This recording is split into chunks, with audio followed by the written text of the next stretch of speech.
कई वर्षों पहले की बात है। युधिष्ठिर नाम का एक राजा हुआ करता था। उसे शिकार का बड़ा शौक था। एक बार वह अपने सैनिकों के साथ शिकार के लिए जंगल गया हुआ था। वो जंगल काफ़ी घना था। शिकार की तलाश में वह जंगल में काफ़ी अंदर तक चला गया था। तभी वहाँ अचानक तेज़ तूफान आ गया। सब तितर बितर हो गए। जब बारिश रुकी तो राजा ने देखा कि उसके आसपास कोई भी नहीं है। राजा अकेला था। उसके सैनिक उससे बिछड़ गए थे। शिकार की तलाश में भटकने की वजह से राजा थक भी गया था। भूख और प्यास के मारे उसका बुरा हाल हो रहा था। तभी उसे 3 लड़के आते दिखे। राजा उनके पास गया और बोला कि भूख और प्यास के मारे मेरी जान निकल रही है। क्या मुझे कुछ खाना और पानी मिल सकता है? लड़कों ने बोला क्यों नहीं, और वे भागकर अपने घर गए और राजा के लिए भोजन और पानी लेकर आए।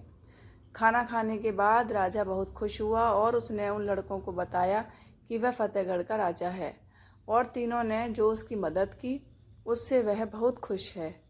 राजा ने तीनों लड़कों की सेवा से खुश होकर उन्हें बदले में कुछ मांगने के लिए कहा।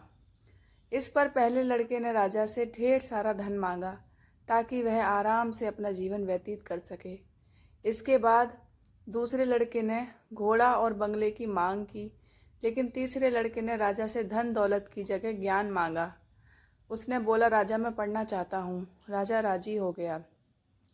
उसने पहले लड़के को वादानुसार बहुत सारा धन दिया, दूसरे लड़के को बंगला और घोड़ा दिया और तीसरे लड़के के लिए टीचर की व्यवस्था कर दी।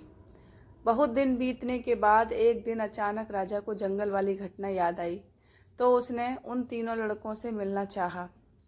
उसने तीनों को खाने पर आमंत्रित किया। तीनों लड़के एक साथ आए और खाना खाने के बाद राजा ने तीनों से उनका हाल लिया। इस पर पहला लड़का दुखी होकर बोला, इतना धन पाने के बाद भी आज मैं गरीब हूँ।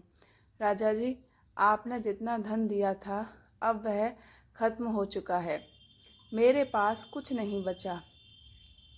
राजा ने दूसरे लड़के की तरफ देखा तो उसने कहा, आपके द्वारा दिया गया घोड़ा चोरी हो गया और बंगला बेचकर जो पैसा आया वो भी कुछ खर्च हो चुका है और बचा हुआ भी जल्द ख़त्म हो जाएगा। हम तो फिर वहीं आ गए जहाँ से चले थे। अब राजा ने तीसरे लड़के की ओर देखा। तीसरे लड़के ने बोला, राजा मैंने आपसे ज्ञान मांगा था जो रोज़ाना बढ़ रहा है।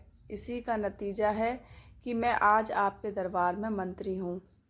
आज मुझे किसी चीज़ की ज़रूरत नहीं है। यह सुनकर दोनों युवकों को काफ़ी अफसोस हुआ। सीख, ज्ञान ही सबसे बड़ी पूंजी होती है।